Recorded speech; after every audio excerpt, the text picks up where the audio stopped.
gusto din lang natin malaman ano talagang sitwasyon dito sa ground.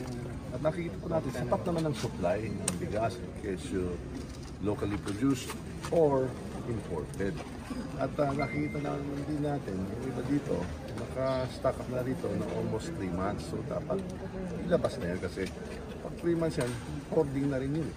Diba? At napapansin natin na sinusundan at mga traders yung international market price. Miski yung mga locally produced, hinuhold back.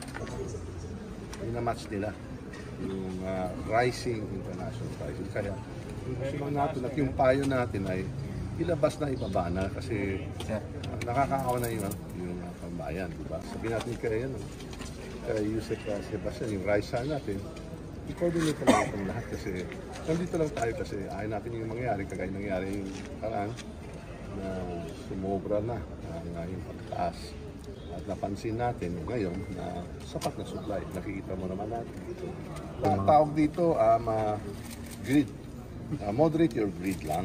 Diba? Sabi ng neighbor is lahat pwede naman tayo kumita, wala nang problema tayo dyan. Pero yung kita nyo, moderate mo na lang kasi nakikita nila uy, atas yung presyo ng Vietnam rice o Thailand rice, sundan na lang natin. Ipitin muna natin yung supply para abangan natin yung pag-akyat. Huwag naman, di ba?